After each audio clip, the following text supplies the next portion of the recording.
Didn't you have a Oh, song? we're live. Are we? Yeah, I think that's what the thing says live means, mate. I can't. It's on my iPad. Stop judging me. Okay, well we're live. Anyway, hello and welcome to the BJ Show. I am Jay Holmes, And I am Ben Pooley. and in this session we will be answering your questions about the European Quidditch Cup. And feel free to submit more questions. There, it's on the European Quidditch Cup page. And Didn't you have a song? oh, we're live. Oh yeah, I think that's what the thing says live means. I can hear you, Ben. Are you watching the video?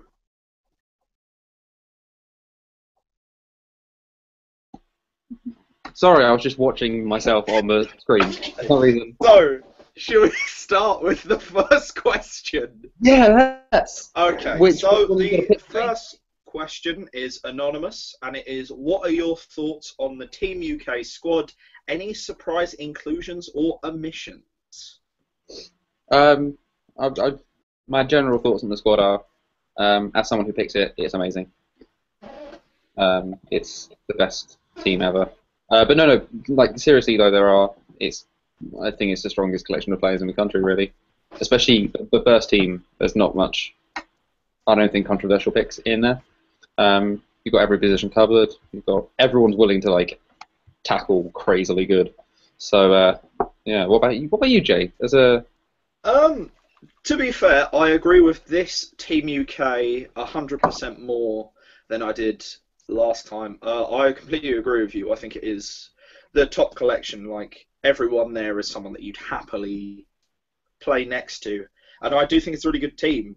There weren't really any surprise inclusions for me. There are some players that I didn't know too well, but there were some people in the reserves that I thought deserved to maybe make the first, like Charlie Schofield and Holly Kerslake. I'd have probably put in the first team, but then it's the who do you take out to put them in. That's the thing. Like, there's only big. there's more than 21 players deserving to be in the first team, in my opinion. Well, exactly. Yeah. But then again, like, I think in general, people think that the alternates there's more controversial views on who should be in that and who shouldn't. Whereas the 21, I think is more, people are more. Well, Click that. I do like to think if you asked most well-informed UK players, they'd probably pick exactly the same team, bar one or two. Yeah, I think it wasn't as controversial as I was expecting it to be. Yeah, we're quite happy with the response we've got. It's been generally positive. We haven't had any threats or anything yet. So. Okay. The next question from the underdog: who is going to finish higher in the final rankings, Austria or Poland? So from Austria we have the Vienna Vanguards from, surprisingly, Vienna, and we have the Quidditch Hussars, who I can't quite remember where in Poland they are from. Jay, why don't you remind us who's Vienna is in the group with?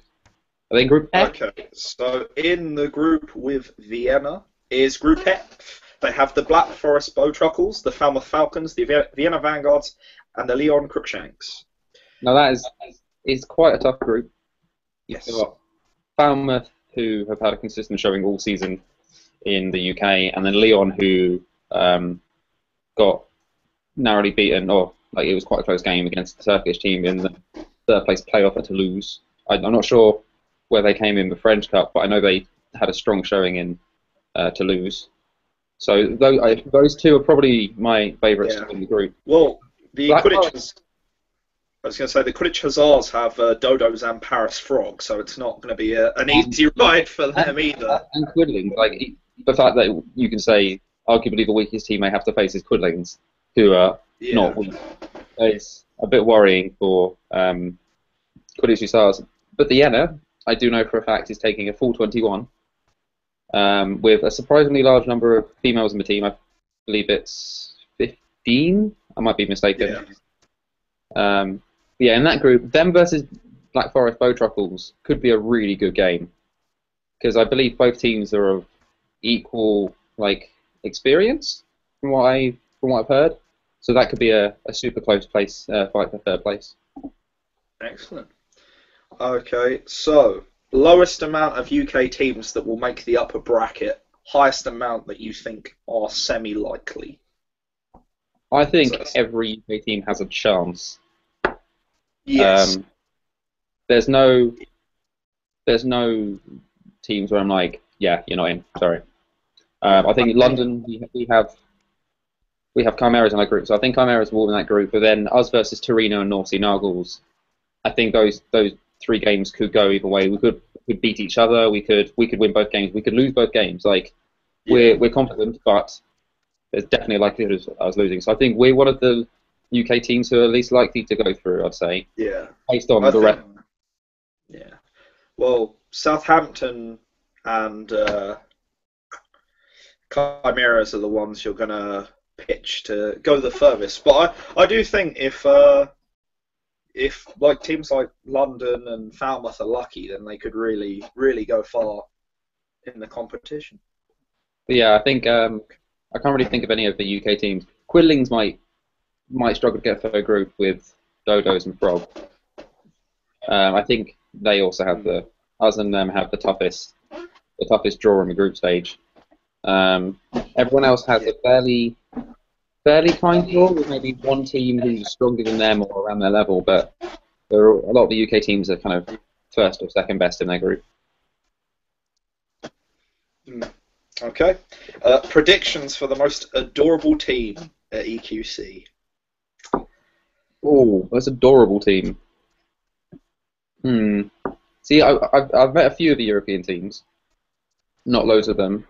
And despite their size and their big bushy beards, the Metu Unicorns have potential to win. That kit as well. That kit has people talking, obviously. And we actually got a message from him saying some people who have bought the kit haven't sent their details to them. So if you do, if you haven't done that, please contact Cam. So that's your little plug. But yeah. No, I think Metu Unicorns, because a lot of their players are big, scary, muscular, hairy guys, but are really, really sweet and nice.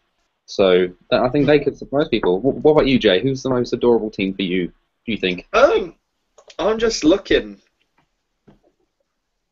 What, at the players? Or this is where my lack of knowledge of the European circuit does start to hinder me a bit. However, I do think with teams with names like Honeybees... The Honeybees, I believe, have dropped out. Oh, that shows how much I researched before we started this. Sure they're the Turkish team who dropped out unless they have replaced Jay. Oh. Need to gain your knowledge. Yeah. Fire me. But yeah, We're a bit rusty with this. We're all a bit rusty with BJ show. It's been a while. We do have degrees that we need to procrastinate from. Jay has a degree he needs to procrastinate from, so. Yeah. Well, you have a job pushing pills, but yeah. So, real talk. 2 of the biggest fixtures on day 1 of the tournament are Paris Frogs versus the Dodos and Southampton versus Titans. Who will win each match and why? So, should we start with Frogs versus Dodo? Yeah.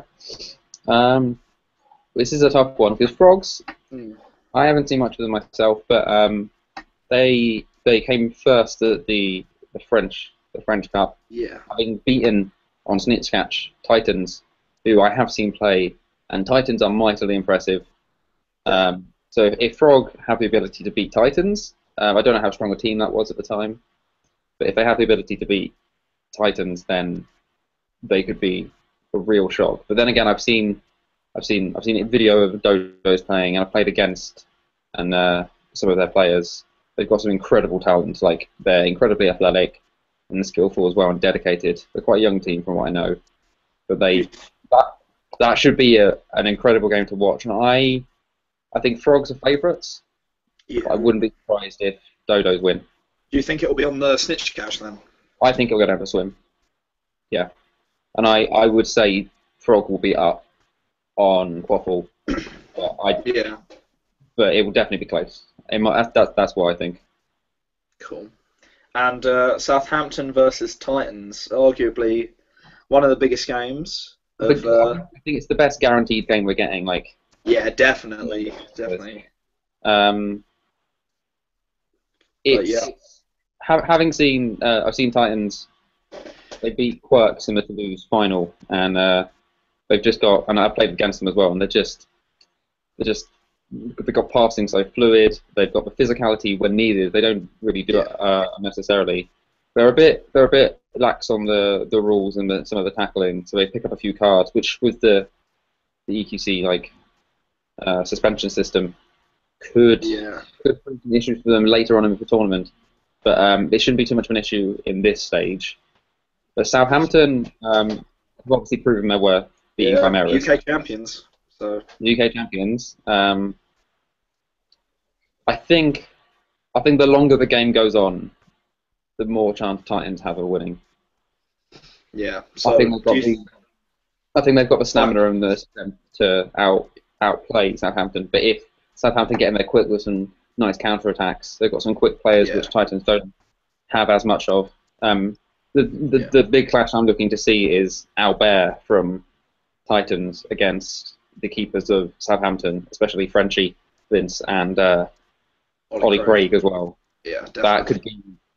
There could be some crunching tackles, to say the least. Yes. Between them. Especially Vince and Albert. Yeah, I just definitely think it'll come down to which team is willing to get more physical with the other. But then, as we've seen many a time, if physicality goes wrong, you can end up with cards, injuries. So I think they're going to have to find the balance between willing to crash through each other and make the decisions to pass. Yeah. And I think it'll just, part of it is going to I think maybe it could come down to Southampton avoiding contact and just playing around Titans and then trying to wear them out to push towards the end of the game. I think Southampton have a maybe not quite as fluid passing game, but a more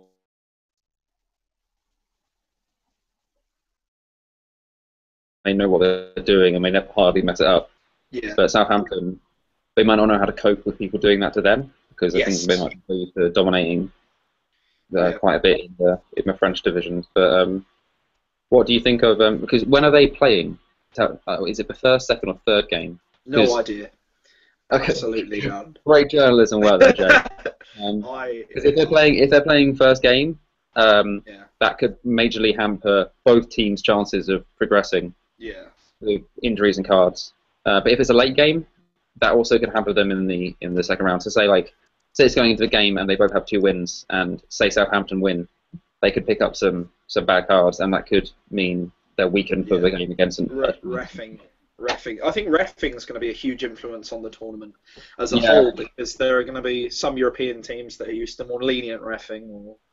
I think it's good that it's been made clear about the card suspension rules, so people know it's better to be safe than sorry. Really, I think as a team, I'd rather concede a goal than make a silly tackle and get a yellow card. Definitely. Or get even a red. It's just.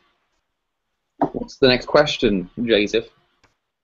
If you could play any non-UK team at the tournament, who would it be and why? If you could play for any. Oh, is it 4? Yeah. My eyes are not one. Oh, it is. Yeah. Oh, that's a tough question. Yeah, I think that's tougher than the original one. Damn. It's quite a tough one. Titans would be fun just because of to have a chance to play with players that physical and that athletic would be definitely. Good. Well, I think you'd learn a lot from playing with Titans. But then again, I would Metu Unicorns as well would be someone who springs to mind.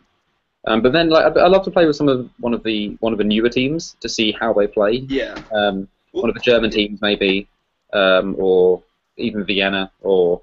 Well, yeah, that is the thing, because the Norwegian teams are going to play completely different to what it'd just be nice to pick up some different styles of play, really. I like how you're about to say, I'll just play with any team. Any team, I'm easy. Yeah, that's what we call you. it's an excuse to travel, in my opinion. So, but yeah. We So we have some breaking news now that Jay Holmes is not attending EQC, I'm afraid.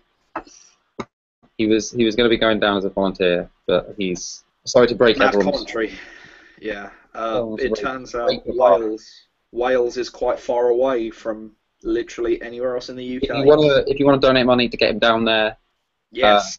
send me it, and we'll sort something out. Yeah. Yeah. I'm sure you could grow some sideburns and pretend to be me, Ben. So. How much is it to get down, Jay? Like a couple of grand? Yeah. It's you actually have to hire your own plane. Yeah. As it's so remote. remote. The team have their own private jet, so it's fine. Got to pay for fuel.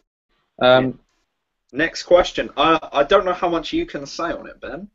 Opinions on Team UK captain, as none has been selected. Any players who could have made it if they had applied, or captain in general? Can you say anything? I can say that we've put forward people as captain towards the coach, because I think it's more important the coach chooses the captain, really. Yeah, Ashley Cooper, coach for Team UK. They're the ones who's going to be working with the captain in training and also at the games. So we put forward suggestions who people we think would be good. Obviously, I can't name people. I'm surprised it hasn't been announced yet, but should be. I don't know if it's been chosen at all. I just know we've put forward names. All those names we put forward, I think, are good choice. But there's quite a lot of players in that team who could leave. Yeah. I'm just looking at the list. A lot of names do. A lot of those players in their home teams are leaders on pitch and off pitch. Yeah. So I think a lot of players in our team could do a good job. It's a case of who Ash and other people think would do the best job. If I think Ollie Craig, it would probably be a good choice because him at BQC, and I think he's charismatic. He's a good leader. But then you've got so many options just looking at it. There's no. I don't think there's. The only players who are really not bad choices, but the only players that I wouldn't pick. I just want to just haven't been playing long, and that's the only reason they probably shouldn't be captain. But the players who've been playing more than over a season, pretty much all of those have potential to be captain, in my opinion. Yeah. So, a question leading on from our Titan Southampton. How well do you think Team UK will cope? That is not a good question. Okay. Right. What do you want to pick a question, Ben? I've done a lot of talking. Yeah. Which pool do you think is the toughest? Which what? Pool. A group. Oh, it would have to be. I think the obvious one is the Southampton Titans Unicorn. Yeah. Three River Dragon. Group G is a tough group. But then again, I think there's Group F could be interesting because I think similar levels of ability. Any team in that group. Yeah. Especially between Leon and Falmouth, that would be a definitely. Also, again, Group D, is it? The Quidlings, Dodos, Frog, and Hussars. Yeah. As I said, the fact that Quidlings are not the top two favourites in that group, and they are a good team. So the fact that's the situation. Yeah. I think I think what a lot of people think when they're asking this question is what's the group with the best teams in it? But I think Group F, for an example, they're not the best teams in the tournament, but I think it's a group where anyone can win. So, and that's what. There's a similar situation in Group G, the Loughborough group. Hold up, let's. So it's Loughborough, Leicester, Barcelona, and is it Lille? Yeah, it's Group H. Group H. Yeah. Yeah. So is it Lille? Yeah. See that? Any team could beat any team in that group. Having seen Barcelona play, they have.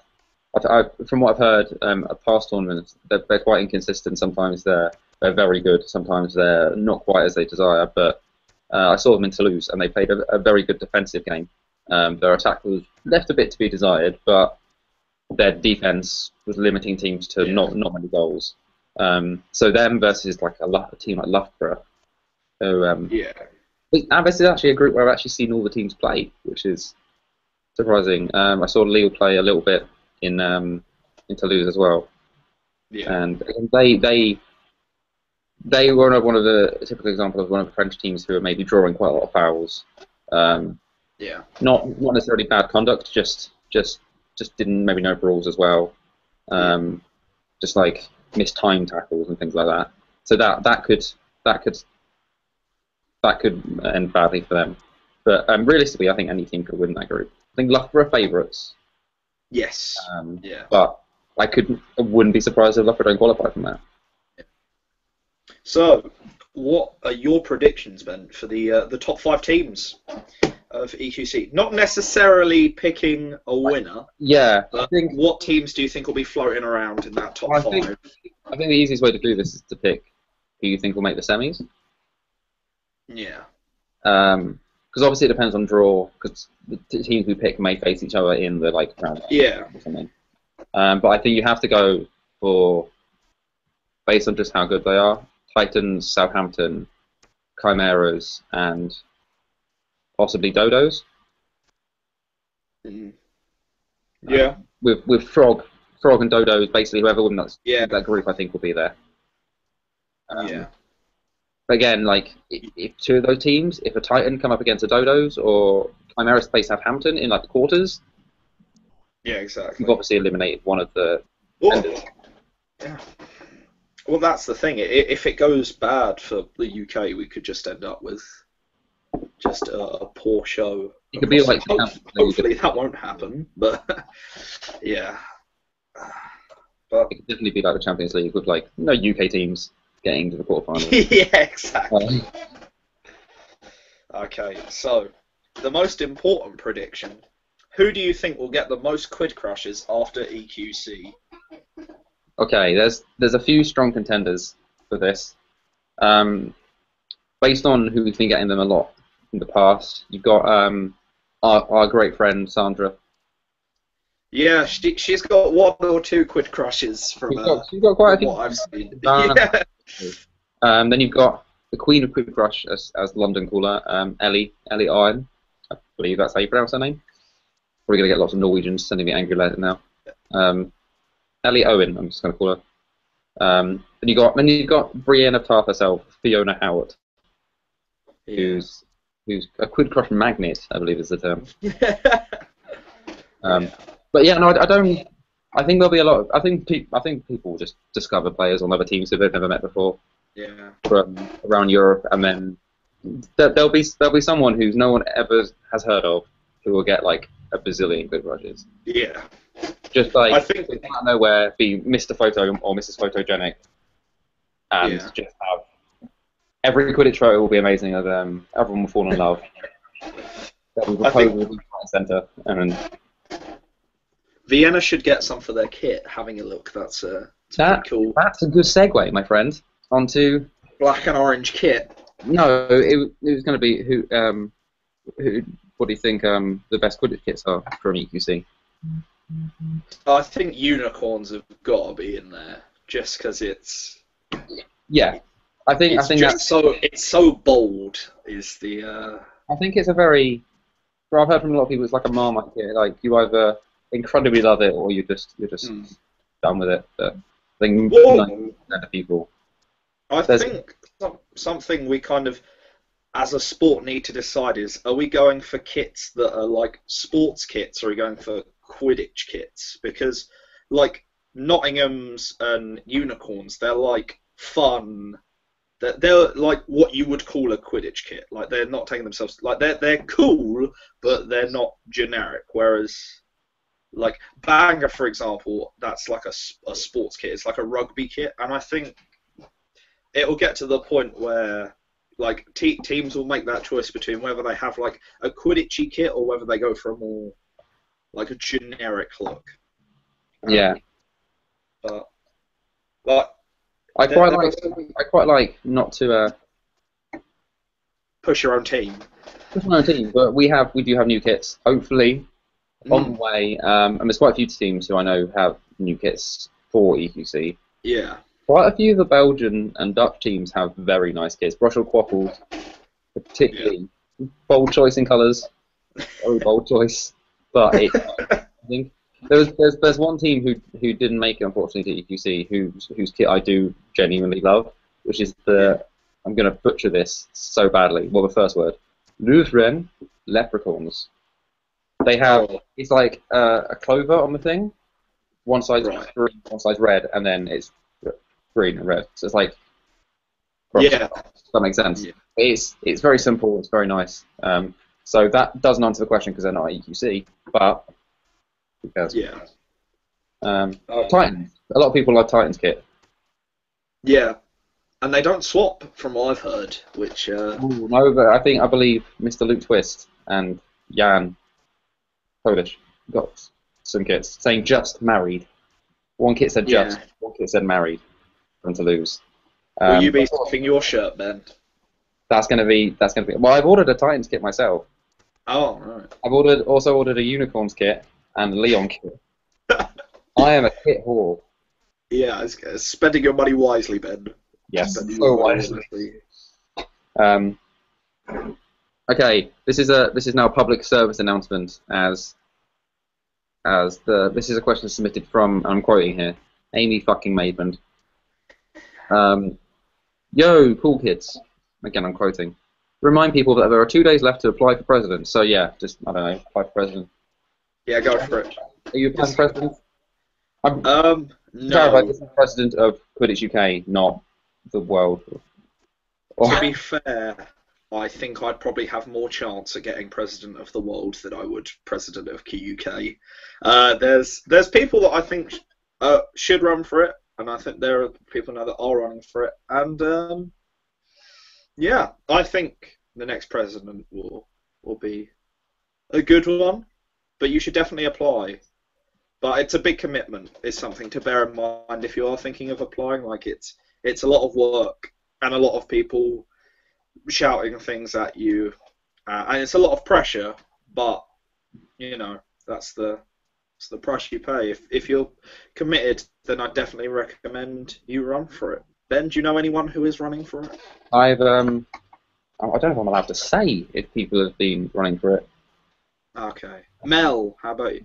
I see on Facebook there's a lot of call for Mel Piper to run for.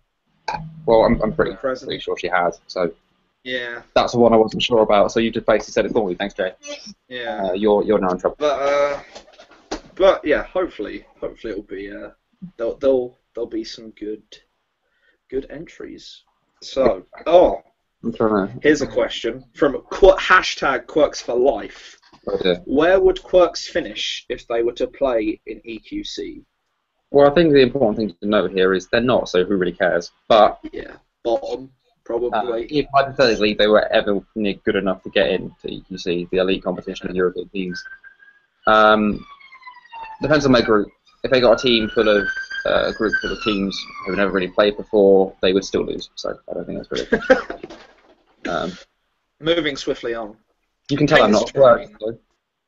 Haynes Train, First Great Western, Separ Express. What's the next big train nickname? It's good to see people are taking this seriously, calling out the big questions about EQC. Yeah. Let's see. Are there any horrific puns we can make on the See, I've been trying to push this one for a while, but I'll bet London's very own Nat. It could be Nat Thomas the Tank Engine. Well, that's sorted then. Yeah, that's done. People of Europe, Nat Thomas is a London player. When you meet him, address him as Nat Thomas the Tank Engine. He's going to have no issues with that, so it's fine. No, he will love it. He will openly embrace it. I feel like there are some good ones waiting to happen. Yeah. I feel like there's a really obvious one we're massively missing, and people are probably shouting at their screens right now. Go on then, Ben. What is it? No, I can't think of it. But okay. Yeah, neither can I. To be fair, I know there's one we're missing though. After the Separ Express ran me over, I'm steering clear of trains. For a while, I think. the first Great Western once headbutt me in the jaw during a game. Yeah, clear refrains really. Yeah. So, next one. I've got a question. Oh, go on then, Ben. This one is again we're trying not to. The UK is our realm of expertise because we are UK. I do apologise if your team is fantastic and we haven't mentioned them, but you know. But we're trying to. So please help educate us, I guess, on European teams as well. Like obviously we will learn a lot at EQC, and we know a bit. But I've just had 2 messages saying, "What about the NAC controller?" That's from Jack Leonard and Amy Maitland. So thank you for that contribution. The NAC controller. That is infinitely better than my one. Jay's still laughing. So the next question is a little bit UK centric, but who is the best UK seeker ever? Now, I think there's quite a few answers to this one. I think the obvious answer is Dougal. Yes. I think people would happily. Yeah. I think I'm having someone whisper in my ear right now who I believe she's quite biased. Wadge from Kiel, Well, who I think is a very good shout for it. I think Dougal's shown that he can do it over a longer period of time, but Wadge has done it in the time that he's been able to show. Well, the way I'd look at it is, who would you prefer to have as your seeker? Like, if you were 50 to 50, and or you're in overtime, who would you want? And in that case, I'd choose Wadge. Yeah, because he's proved he can. I can hear your inbox is exploding. There's a lot of people saying the word Wadge. Let's just say that. Yeah, they're all key. I genuinely think if you want it, if you put it in that terms, then yeah, Wadge. But I think if you're slugging it out and fighting for it over the long term, then Dougal is. For example, to show Dougal's prowess and commitment to the game at the overtime at BQC, I witnessed him from those big kegs of protein powder that you get. Oh yeah. Shovel his hand in, throw the powder into his mouth, crunch it up, and then proceed to just down like a gallon of water. Was it around his mouth like he just snorted loads of cocaine or something? Yeah. It was in there. War powder his face up, chow it down, and then drink. I think I would choose Wadge as the best seeker, but I think Dougal's an all-round better package because he's defensive seeking guys. Exactly. I'd much rather someone than Dougal than Wadge, but I think if you want to catch that snitch, you want Wadge. There are obviously loads of seekers, but I think those two are the ones that have proved themselves most over time. Yeah, consistent. I think there are seekers who have started up in the last 6 months or so who haven't had a chance to do it that long. Because I think that might be a controversial question. Definitely. Based on my inbox filling up. It's a controversial question. Okay, do you want to ask a question now? In the lead-up to the European Games, how important is this EQC in regards to scouting players on opposing teams? I think that's that's a good question. Well, I think there's a lot of Team UK players, for example, who aren't. There's quite a few, I think, who aren't going to EQC.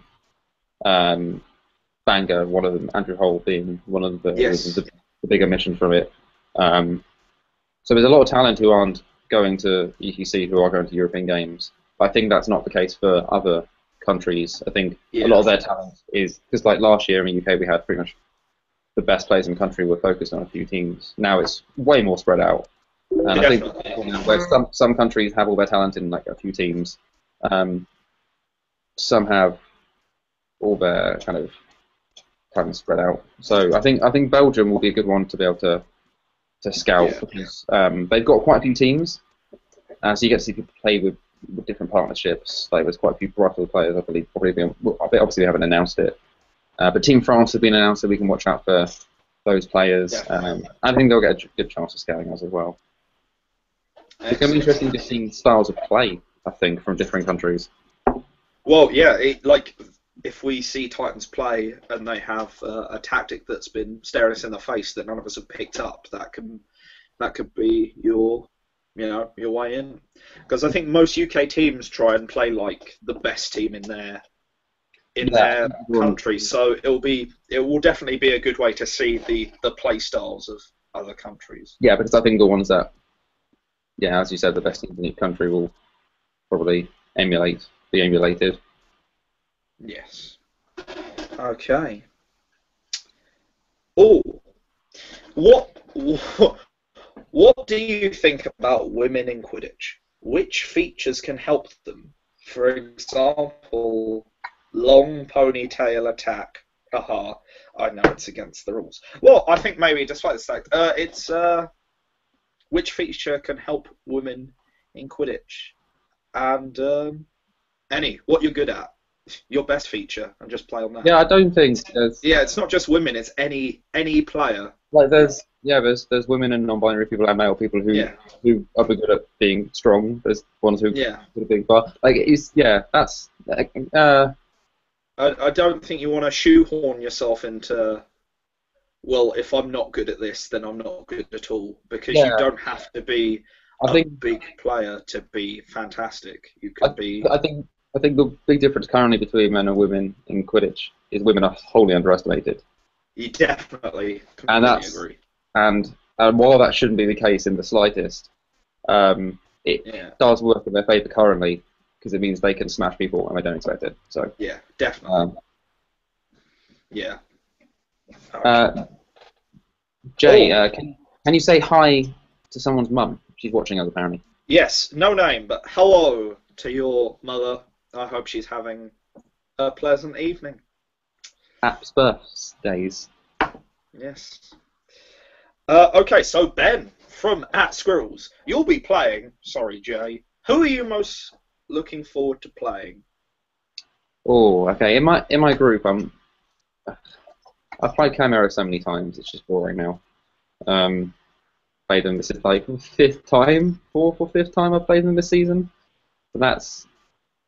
I mean, it's fun because we now know them quite well. But we're playing North Sea Nuggles and Green Taros Torino, and I'm really looking forward to seeing the Torino team because I really I know a little bit about Quidditch in the Netherlands and like the Belgian, Luxembourg, Netherlands region, but I don't really know much about the Italian teams. So I'm super looking forward to seeing how because we could turn up and they completely blitz us out of the water, or we could turn up and they're not great. But I think that will be a very interesting match. Who would you most want to play?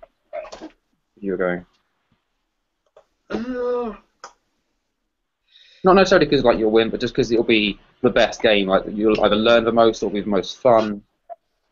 I'd probably have to throw Titans, Frogs, or Dodos in there, just because I think it'd be a tough game, but I think the toughest games are the best, and I think it'd just be a good experience, not just for me, but for Bangor in general. I think because we rarely get to I haven't played any foreign teams, so it'd be nice to play some of the best just to see the difference in like abilities and play styles and things like that. Yeah. Okay, question for you. 3 things you expect to see at EQC. That unexpectedly rhymes. That's impressive. Sadly, probably some terrible injury. I think because tension, like it's going to be tense, emotions are going to be running high. It will get to that point where you don't really care about smashing someone out the way. Or there'll be a rough tackle. I do think, sadly, there'll probably be some injury that will go down in the history books. But that's become, especially if I'm at a tournament, it's become the expected thing to happen. And same with me, really. Yeah, exactly. We are time bombs waiting to go off. Yeah. I don't know. I think I'm expecting to see, on a cheesy note, I'm expecting to see some great friendships form. Oh, definitely. I do expect to see some continental rivalries form between region and mainland. Big upsets turn into rivalries. Teams who've never played before and wouldn't otherwise. I can see there being some unexpected rivalries, maybe, like teams who you just wouldn't have put together. Well, I think if a team in their home, like say you're the best in your home region, and you come up against someone that can play equally as well, it's the same with any sport. Because you're not used to being stressed out by teams that you don't know, that's how rivalries form. It's where people are as good as you, and most people don't like that, especially if you're traveling so far. Like none of these teams would be coming if they didn't expect to win. Yeah, I think some of them are going to get a rougher journey than they anticipate, because I think people are going to underestimate London. And and then I think that like big upsets can be formed from things like that. Yeah, I think there's so many teams that will be underestimated this tournament. Yeah. Well, there were teams that it's hard to estimate them at all because you just don't know anything about them. I think next EQC will be a lot different to this one because people will know what to expect really going in. Yeah, definitely. They know play styles, they'll know tactics, they'll know players, they'll know who the big names are in each country and each team. Yeah. So Ben, 5 things you learned from the British Quidditch Cup. Oh. Or just anything you learned from the British Quidditch Cup. I was just going to say anything I learned. At any point in my life. I don't think I can name 5 things I learned in my life. Probably, I learned that I really enjoy tackling people. It's always a risk. Always a risk for you, Ben. Because I've always been the one being tackled, like as a keeper. But now I'm a beater, and the tackling between beating and chasing is a lot different because as a chaser you're tackling someone who's running at you, whereas a beater you're normally tackling someone who you're running at, and it's way more fun to tackle someone you're running at. Fair enough. Infinitely more fun. What did you learn at BQC, Mr. Holmes? It's hard to put. It's difficult to pick something. I think something I learned is sometimes the moment gets to me a lot more than I think it does. Okay, yeah. Because despite having quite a fiery personality, I like to think on pitch I kept pretty cool. But there was a moment in the Nottingham game. It was our first game of the day, and of course it had been built up that it was going to be a really hard group, and it was tense for Bangor, and I just fluffed such an easy pass, and it was just like I think it's just admitting you're nervous. I think it's something that I kind of came to the realization of because the moment got to me a bit, and then it fluffed it, and then you're like, oh, what am I gonna? And it's just kind of, I think I learned it's all right to be a bit flustered before a game. Like you can be nervous about going into a game and know it's going to be hard. But at the same time, it was just like watching other teams play. There's tactics you learn and how to become better at things. But yeah, I think it was. That was a surprisingly deep answer from you, Jay. I know, man. I was expecting, bad bands. Yeah, it was so good. But it was, yeah. Anyways. Okay. I don't know which one you're going to ask, but I really want to know the answer. What you think of this one? Which football player, or we could open up to sportsmen in general. Sportsman in general, I think. Which football player as well would you really like to see playing Quidditch? I think the obvious answer to this is Cristiano Ronaldo to see if he dives as much. Yeah. Emil Heskey, just because I think Akin Fenwa. that. Yeah, I'm going to throw out the personally. It's not a funny answer, but Jimmy Butler, who is a basketball player, and I would just like to see how a professional basketball player would do at Quidditch. Yeah. Well, because I was going to answer the basketball player as well, Steve Nash.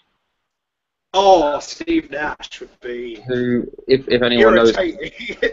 if anyone knows me, knows I'm obsessed with Steve Nash, and he's just got the best trick passes, and assists retired in the NBA. Retired recently. If you don't know who he is, nippy and quite quick, but he's got basically the best passes in the league, in my opinion. So I'd love to see someone like him play. But then again, you have the obvious ones like Usain Bolt. I don't know. He's got the strength. You've seen. Yeah, this is true. He is. He's not just quick. He's got the power as well. But I like. You got to try and keep up with him, though, Ben.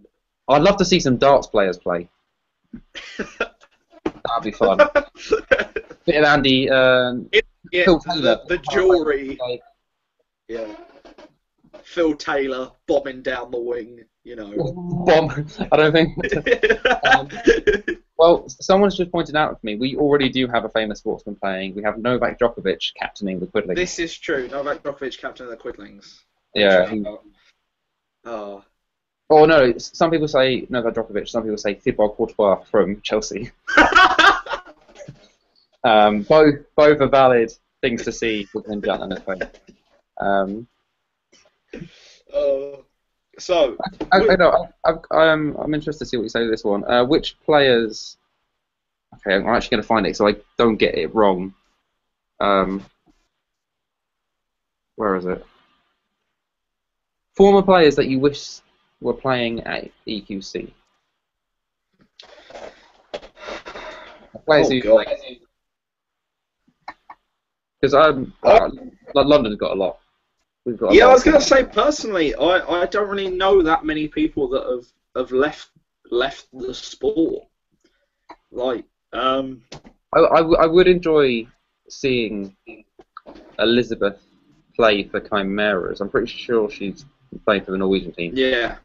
So it'd be quite interesting to see how that would have helped Chimera's game out. Were we talking former your team or your team or people that have just stopped playing? Well, yeah, even people who've just stopped playing entirely. Yeah.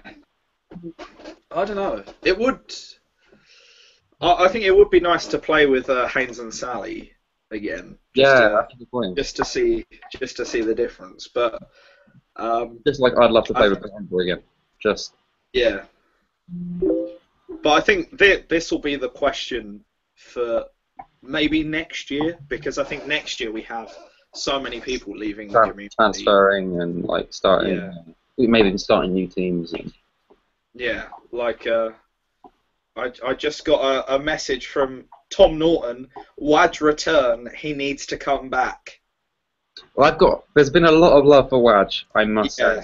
So Wadge, if you're watching, we will love you. We do love you, Wadge. No, we don't. That's not even a joke. It was a remarkable thing to watch. Was UC. I would really love to have some of our Americans back. Matt Dwyer. Oh, Dwyer. Matt Dwyer. First, I remember seeing him at Valentine's one. That man is a show. There are no half measures with Matt Dwyer. My. He, of course, is competing tomorrow in the US World Cup, which is a massive oxymoron. But he's competing. America do that a lot. World Series. You know. Well, no. From what I've heard this time is because it's because they pitched it to whoever's hosting it as World Cup at the time, and then they had to stick to that because otherwise they wouldn't get it. So that's fair enough. And I hear that next year they're not going to be calling it that. So that's fine. Matt Dwyer. I want to play against Dwyer. There's possibilities he's going to be coming back. Who knows? Maybe we can start a petition. Send a letter to the White House or something. Bring back Dwyer. We've also got players playing for Austin Quidditch tomorrow. Brad Mahoney. who played for us. He was at Highlander. Everyone knows him as that big Texas keeper. We've got London have quite a few ex-players, but there's I'm trying to think who else is left. What did you do? Well, the difference between BQC 1 and Barringer is like the turnover is remarkable. Yeah, I think the player who's moved most is probably Googled. No, Barringer. Barringer played for Kiel to London to Southampton. And who knows where he's going to go next?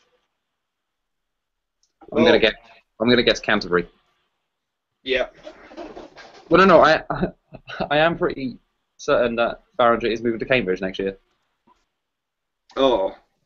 So he might be joining Cambridge. So just another team, another notch on his bedpost for. Well, to be fair, I think Matty's got quite a few notches. Yeah, that's a good point. Every team. Well, Barringer's been like an official player for quite a lot of teams. Yeah. Okay, is there any questions that spring out at you? Who do you think? Yeah. Who do you think are some underrated players to look out for at this tournament? Oh. I'm actually writing an article on this at the moment. Fair enough. Give us some spoilers, Ben. Come on. Oh no! I don't want to give you spoilers. Okay. Well, we'll say from London. Who do you think people should watch out for? Okay, I'm gonna name the people who because I've done one for every UK team who's qualified, but the players from London who I haven't included, Marcus Hart, who's that goal at BQC. See, that's the thing. I was about to say, it was as impressive and as hilarious as it was. He's one of the hardest working players on our team, and definitely lovely fella. Yeah, he's super lovely as well, and he's probably the best anti-point chaser we've got. Made a switch from beating, and he's not the youngest fella, and he's adapted well to the game. Yeah. Also, Matt Howard, a new one for London. A beating god who doesn't know when to stop tackling, basically. But yeah, there's quite a few players on other teams who people just don't know and will just surprise, I reckon. Yeah.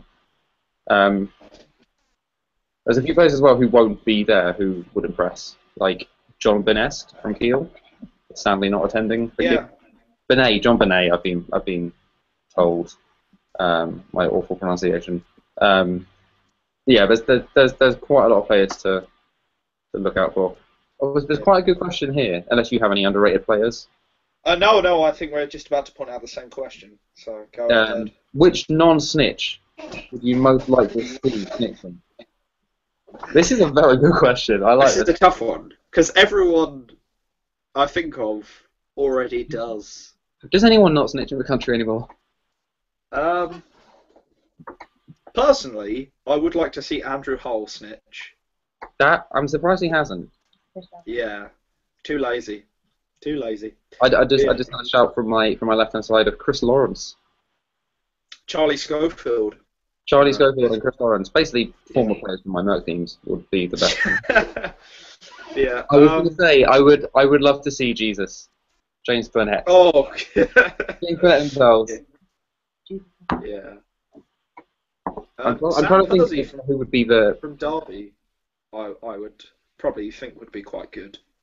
But then I think there's a lot of people that you would underestimate. For example, Christmas Cup, Seb Walters. Yeah, he went on to snitch, and I remember talking to Ash Cooper. Well, I'm sorry, Seb, but when you went on to snitch against the likes of like Luke, I didn't expect much. And then once you started, all of my judgments were quickly knocked straight out the park. So I genuinely think like anyone could do well. But yeah, I would like to see some of the newer faces to the game give it a good crack. I'd love to see someone like Nathan Jones from Falmouth. Yeah. Give it a shot. Someone like he's quite short, but he's very quick in him, and just he's strong as well. So I'd love to see someone like him. Next question from Jamie. But your second name. Which song is the anthem of Quidditch, excluding Quid Crush? I'm going to say, as much as I love the song Quid Crush, the amount I hear it on the ukulele at tournaments does drive me quite crazy. So I believe that's an official invitation to sing it to you and someone next to you. Yeah. Yeah. Well, I genuinely think the anthem of Quidditch is, can it be played on a ukulele?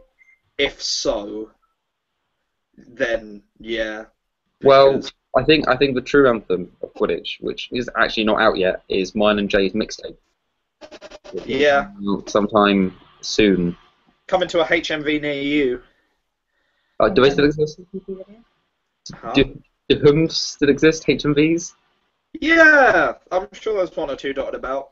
Coming to a Zabby near you. But yeah. Any more questions? People are now going to ask us to make a mixtape. Yes, and I will happily do it. Rinse people for all the money they have. Wait, right. You're implying people would pay? You know people would. The good thing about Quidditch is you can slap Quidditch on it and people will buy it.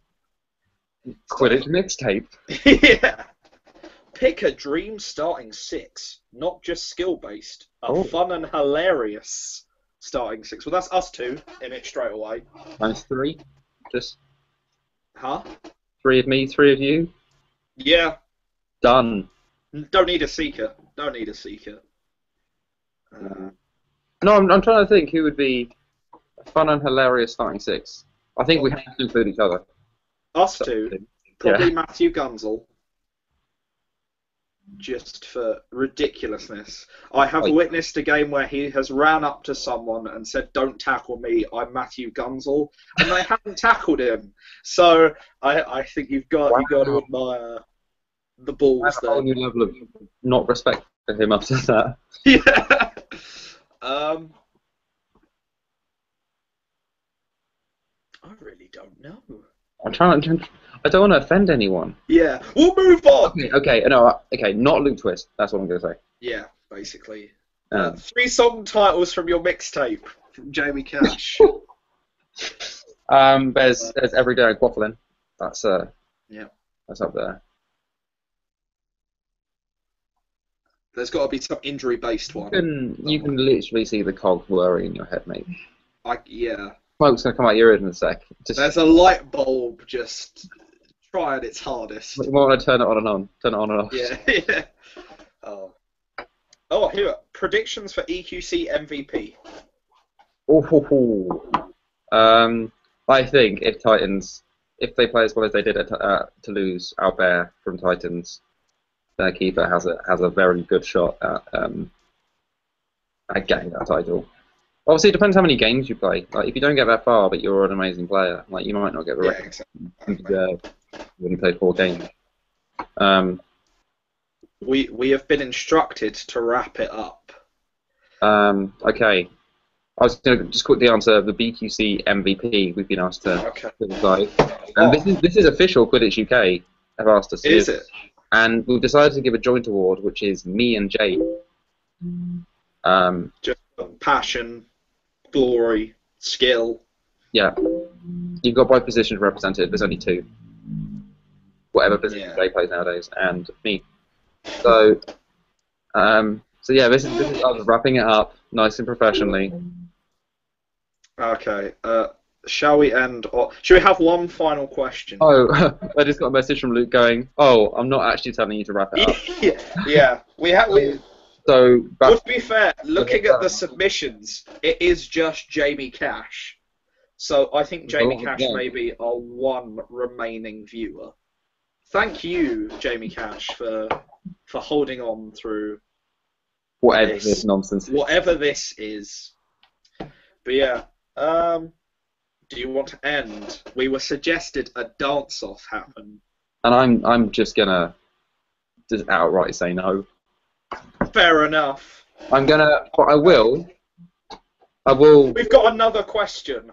If people can fund Jay getting to EQC, I will have a live dance-off against Jay. I will happily agree to that. If people can fund £100 for me to get to EQC, I will have a dance off with Ben and Live somewhere on the pitch, I don't know. live somewhere. Definitely, that will happen. However, another question, maybe from Jamie Cash. Not many non-male players are being mentioned. Apologies for that. Which non-male really impresses you? That's quite a broad question. Should we say for each position like a few names that kind of spring out? Okay. Because that's probably a good way of doing it. Keepers is it's unfortunately quite a male dominated. Yeah. Although players who've impressed me this season as keeper, Bex McLaughlin as keeper, the Quirks, and also Elizabeth. Those two spring to mind as very good non-male keepers. Also, Kat Jeffrey from Falmouth. I know quite a few Scottish teams have non-male keepers. Yeah. I think Swansea. Shannon Heel, I believe. Well, Sally Higginson plays. Oh, of course. Sally is a hugely underrated. Yes. Keeper, especially. I know she's been trying to handle beating recently, but like as a keeper, she excels as well. Yeah. Chasers, there are quite a lot of good non-males, and beaters there are Gemma Tripp to stand out. I think Lydia as well. Lydia Calder. She scratched me in the eye once. That's the sign of talent right there. So, was it on the pitch or was it just? No, it bar fight. A bar fight. Basically. You assaulted her, so she just scratched your eye out. Yeah. But yeah, like there are plenty. Like I'm just looking at the Team UK squad, and there's a lot of names. Which there's a lot of non-male, and I can say this for a fact. There's a lot of non-male players who I think deserve to be in Team UK, but but there's just only so many slots. Yeah. Someone's just suggested for another non-male keeper who I'm surprised I didn't think of this. Abby Harris, who has been playing phenomenally the second half of this season since I think about I saw her elsewhere and she was good, but since then onwards. She's just been improving no end. Like Valentine's, she was amazing. EQC, she was brilliant as well. Thank you for that suggestion, Brandon. Shout out to our biggest fan there. Someone also suggested Jen McCallum from Kiel, who again is an impressive player. Again, kind of has had. He's been here like a season or so, but like only really kicked in the second half of the season, and I've been being pestered to say Beth Quayle, which I strongly agree with. Like, yes, I played with her, a Chester player I played with her at the first Valentine's, and she impressed me then, and she's just been improving at such a strong rate as well. Like, unfortunately, when Chester came down to London recently, I didn't get to see her play because like she wasn't there, unfortunately, but she's one of the more impressive male keeper as well. Like, a lot of these players, their primary position is in keeper, but they do keeper impressively. Well, I think there aren't really that many players. I realise most teams have one or two, but like keeping isn't really the thing that when you start. There's not many primary. Yeah, it's not really the position, the go-to. Like you only realise when you sit down and try and think about it. But like when we're choosing Team UK, you sit down and you start looking at keepers, and you're like, there's not many. Yeah. You think that, but they're all chasers who play because I'm sure you, with the Christmas Cup draft, trying to pick a keeper, you really didn't have that big a pool to.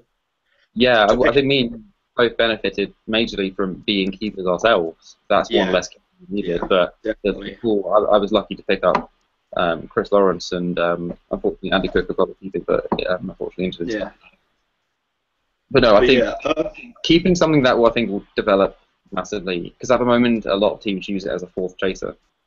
Don't really. It's a commodity. Isn't it? But I think like the players who are in, I think the keepers in Team UK are the ones who are really developing as keepers as their own position. Like Luke as a distributor, all the players just excel at what they do. Okay. Right. Anything else? Is there any last questions that people have submitted? I'm not sure if we answered, but it was which team is most likely to surprise? Have we answered that? I think we EQ. summed it up, but we might have Yeah. done it. See, there's teams who people are expecting to do okay, and I think will do very well. Yeah. I think Falmouth, because their group, will have a chance of doing that. There are teams that I think people aren't expecting anything of who could actually do pretty well, like a Vienna, maybe. Yeah, definitely. Or even one of the German teams. I think it's, again, I'm going to horribly butcher this name. It's like University of Darmstadt? Darmstadt, perhaps?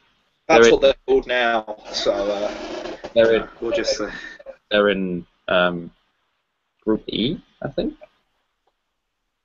No, hold up. They are in. With Kiel, Brussels, Poffels, and Nons. Yes. The memory isn't failing me, that's good. But I think a team like that could surprise us. Definitely. Strong results. Not necessarily wins, but worthy results. Yeah. Well, that's the thing. You don't have to win to be surprising. You just have to give people a run for their money. Especially teams like Three River Dragons, who are in the group with Southampton, Titans, and Unicorns. I think they could surprise teams by just holding them off for a few minutes, even. Teams will expect them to be steam.